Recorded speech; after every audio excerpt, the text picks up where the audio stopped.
Salam Pramuka. Perkenalkan, nama saya Niken Fibratiwi dari kelas 10 MIPA 2. Di sini saya akan memaparkan pendapat saya mengenai pembelajaran daring selama stay at home guna mencegah penyebaran virus corona atau COVID-19.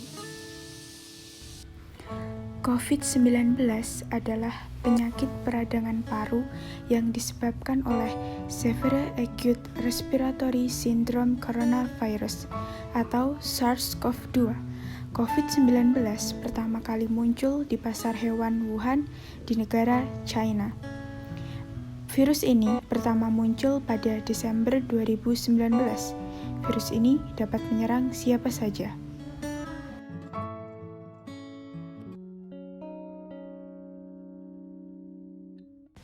Munculnya wabah virus ini berdampak pada proses KBM di wilayah Indonesia. Upaya untuk memutus penularan adalah dengan stay at home atau work from home secara daring. Mekanismenya, guru dan siswa tergabung dalam sebuah aplikasi. Aplikasi yang sering digunakan adalah Google Classroom, email, grup chat WhatsApp, dan e-learning untuk pengiriman tugas.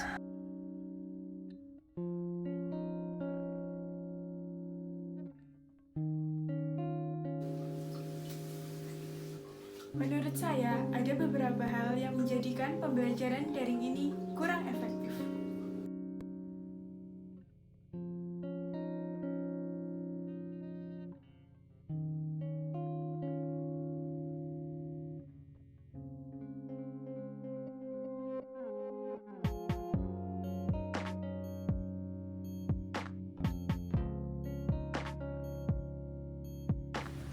Yang pertama, penyampaian materi secara online susah atau sulit dipahami oleh beberapa siswa.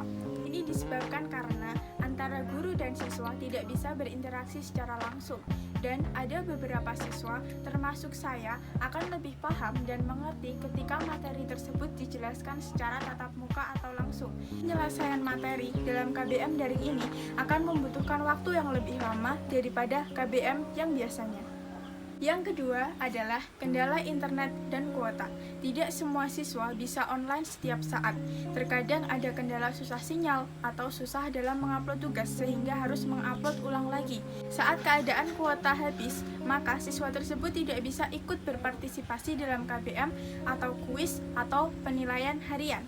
Sehingga hal ini menjadikan KBM daring kurang efektif. Yang ketiga adalah aplikasi error dan minimnya fasilitas. Tak jarang dalam KBM daring, aplikasi mengalami error, sehingga dalam pengumpulan tugas atau KBM daring kita melebihi deadline yang telah ditentukan. Tidak semua siswa memiliki Android, sehingga siswa tersebut tidak bisa mengikuti KBM ataupun kuis ataupun penilaian harian. Hal ini menyebabkan kurang keefektifannya KBM daring yang dilakukan selama stay at home.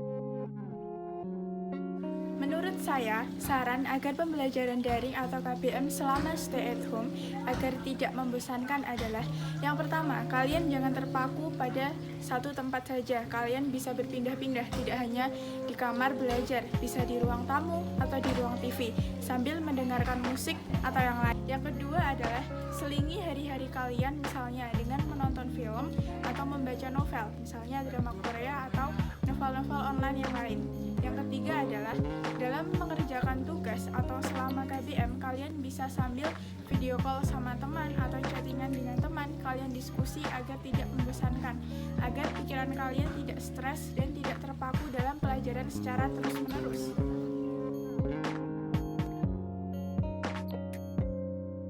Dampak yang saya rasakan sebagai pelajar dalam mengikuti pembelajaran daring ini adalah yang pertama, rasa capek. Sejak pertama kali diterapkan work from home, setiap hari pasti ada tugas, materi yang banyak, tugas yang banyak, dan mengejar deadline. Yang kedua adalah kuota boros. Apapun itu, materi, UH, kuis, maupun penilaian pasti online dan membutuhkan kuota. Yang ketiga adalah rasa semangat belajar berkurang karena penilaian, UH, maupun KBM yang dilaksanakan daring, rasa semangatnya pasti berbeda ketika itu dilaksanakan di sekolah. Tetapi ketika kita menjalaninya dengan enjoy, dengan menikmati proses dan alurnya, pasti everything will be fine and happy.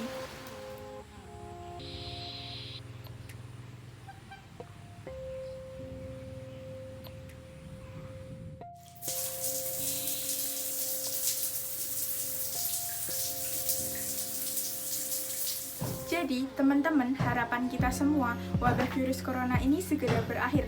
Jadi, kita sebagai pelajar dan warga negara Indonesia yang baik, tetap ikuti anjuran dan imbauan dari pemerintah untuk belajar dari rumah, bekerja dari rumah, dan jangan lupa jaga jarak kalian dan cuci tangan kalian. Enjoy stay at home dan tetap semangat belajar dari rumah. Stay clean, stay safe, and stay at home.